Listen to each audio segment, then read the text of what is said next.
Assalamualaikum warahmatullahi wabarakatuh. Berjumpa kembali dengan saya Ulfa Inayati, Guru Sosiologi SMA 1 Bayi Kudus. Salam sehat untuk kalian semua. Oke, dalam pembelajaran kali ini, Ulfa akan menjelaskan mengenai dampak negatif perubahan sosial. Oke, anak-anakku semua, marilah kita mulai pembelajaran kali ini dengan berdoa membaca basmalah. Bismillahirrahmanirrahim. Nah, sekarang kita mulai. Dampak negatif perubahan sosial. Oke, yang pertama satu persatu akan kita bahas. Yang pertama disorganisasi. Disorganisasi berarti suatu keadaan yang tidak terorganisir. Suatu keadaan kalau tidak terorganisir berarti keadaan ini adalah keadaan yang kacau. Jika terjadi perubahan yang cepat, sudah pasti akan mengakibatkan terjadinya disorganisasi atau kekacauan.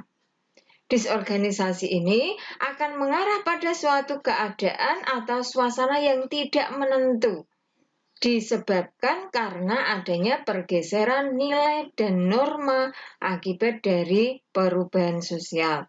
Contoh, adanya revolusi di Indonesia tahun 1998 dengan jatuhnya pemerintahan Orde Baru, terjadilah keadaan yang disorganisasi.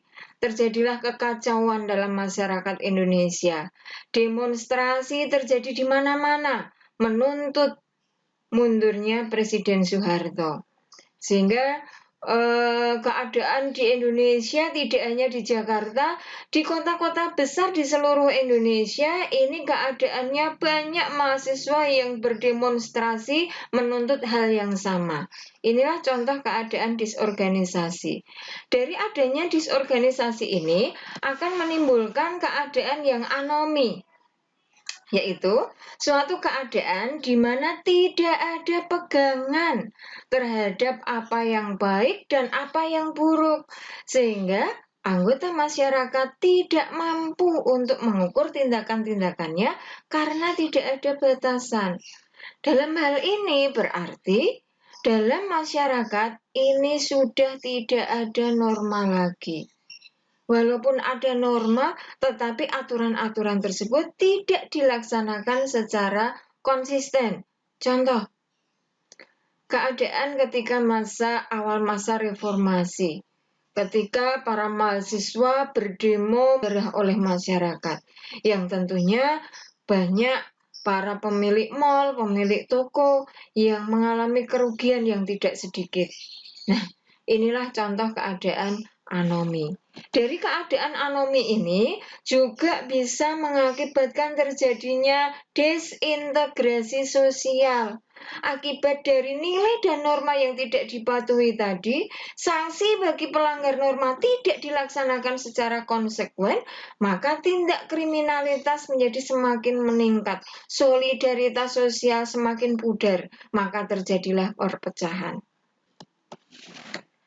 Dampak negatif perubahan sosial yang kedua, yaitu cultural shock atau guncangan budaya. Disebabkan karena ketidaksiapan masyarakat untuk menerima unsur kebudayaan asing yang berbeda jauh dari kebudayaannya sendiri yang datang secara tiba-tiba. Sehingga masyarakat kaget, masyarakat shock, masyarakat terguncang. Dalam hal ini biasanya seseorang yang tidak mampu memposisikan dirinya dengan kebudayaan baru. Contoh, mahasiswa WNI yang kuliah di luar negeri, misalnya kuliah di Amerika. Dia mahasiswa WNI yang terbiasa dengan budaya Indonesia yang dengan adat ketimurannya, dengan pakaian yang santun, dengan pergaulan yang santun. Ketika dia kuliah di Amerika, dia akan kaget dan bingung dengan budaya barat yang jauh berbeda dengan adat ketimuran. Dari cara berpakaian yang mengumbar aurat, pergaulan yang bebas, minum-minuman keras, dan sebagainya, yang tentunya bertolak belakang dengan budaya Indonesia. Sehingga mahasiswa tersebut juga akan mengalami yang namanya cultural shocks. Yang ketiga, terjadinya cultural lag atau ketimpangan budaya. Namanya timpang berarti tidak seimbang. Yang dimaksud dengan cultural lag yaitu kondisi di mana unsur-unsur kemasyarakatan dengan unsur kebudayaan ini mengalami perubahan yang tidak sama cepatnya laju perubahannya.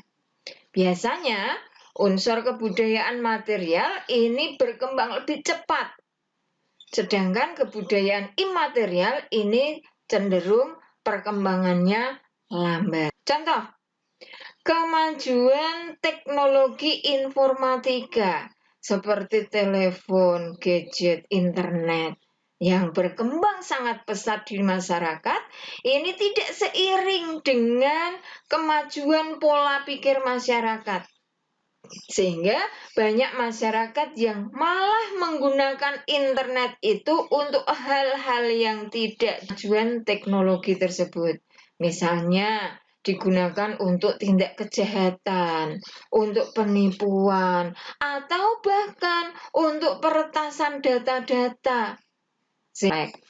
Kemudian ada tindak kriminalitas yang semakin meningkat. Kelanjutan dari adanya cultural lag tadi, akibat dari penerapan ilmu pengetahuan dan teknologi yang digunakan secara menyimpang, maka dapat kita bedakan timbulnya kejahatan. Ada kejahatan kerah putih dan ada kejahatan kerah biru. White collar crime atau kejahatan kerah putih, yaitu kejahatan yang dilakukan oleh orang-orang yang secara ekonomi mereka tidak kekurangan. Biasanya orang-orang yang melakukan kejahatan kerah putih adalah orang-orang yang mempunyai jabatan, orang-orang yang pintar, orang-orang yang ahli secara intelektual. Misalnya korupsi. Yang bisa melakukan korupsi adalah orang-orang yang mempunyai jabatan, sehingga orang tersebut menyalahgunakan jabatan yang dimilikinya untuk kepentingan pribadi. Ada blue collar crime, kejahatan kerah biru, yaitu kejahatan yang dilakukan oleh orang yang secara ekonomi itu kekurangan, sehingga dia melakukan kejahatan ini untuk memenuhi kebutuhan ekonomi, misalnya dengan cara mencuri, merampok, dan lain. Masyarakat yang kemudian menghalalkan segala cara untuk mendapatkan suatu tujuan. Sehingga hal ini membuktikan bahwa dalam masyarakat akan terjadi kemerosotan moral atau dekadensi moral. Yang berikutnya adalah kerusakan lingkungan. Tentunya dengan perubahan zaman, dengan perubahan sosial, dengan adanya modernisasi, maka timbullah industrialisasi. Ketika terjadi industrialisasi, dapat kita lihat banyak sekali eksploitasi yang berlebihan terhadap alam. Teknologi yang digunakan manusia ini banyak menyebabkan terjadinya kerusakan lingkungan yang tentunya akan mengancam kelestarian lingkungan. Penumpukan limbah, baik itu limbah rumah tangga maupun limbah industri, ini juga dapat menyebabkan rusaknya ekosistem makhluk hidup. Jadi bisa kita ambil contoh adanya industrialisasi ini bisa menimbulkan alih fungsi lahan yang semula itu lahan pertanian berubah menjadi perusahaan maupun pemukiman, sehingga terjadilah eksploitasi alam secara berlebihan, termasuk kawasan yang kaya akan barang tambang. Hal inilah yang dapat mengakibatkan lahan untuk resapan air ini menjadi berkurang. Sehingga ini juga bisa menimbulkan banjir, bisa menimbulkan tanah longsor, limbah pabrik pun maupun limbah rumah tangga ini juga semakin meningkat. Yang keenam, marginalisasi. Marginalisasi atau meminggirkan. Artinya di sini marginalisasi adalah terabaikannya orang-orang dalam berbagai aspek kehidupan masyarakat. Hal ini terjadi ketika suatu kelompok masyarakat tidak atau belum dapat mengakomodasi proses perubahan sosial. Mereka yang semula mata pencahariannya sebagai petani, setelah tanah pertanian mereka diubah menjadi sektor industri, mereka harus beralih profesi untuk bisa bertahan hidup. Padahal mereka juga belum mampu bersaing masuk dalam sektor industri, sehingga dia akan terpinggirkan masuk ke sektor. Yang ketujuh, munculnya paham-paham duniawi, antara lain yang pertama ada konsumerisme. Konsumerisme yaitu gaya hidup berbelanja kebutuhan yang tidak terlalu dibutuhkan. Kalau kita berbelanja kebutuhan yang dibutuhkan, itu bukan konsumerisme. Tetapi kalau barang-barang itu tidak terlalu dibutuhkan, tetapi malah itu dibeli, nah itu termasuk konsumerisme.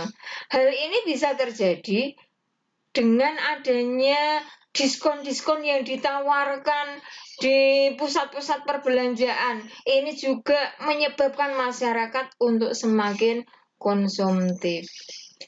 Yang berikutnya ada sekularisme. Sekularisme yaitu paham yang memisahkan antara nilai-nilai agama dengan nilai-nilai kehidupan duniawi.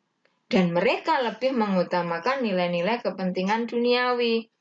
Contoh, seseorang yang bekerja keras, banting tulang untuk mencari harta, untuk mencari kekayaan, menggunakan waktunya hanya untuk bekerja, dan bekerja.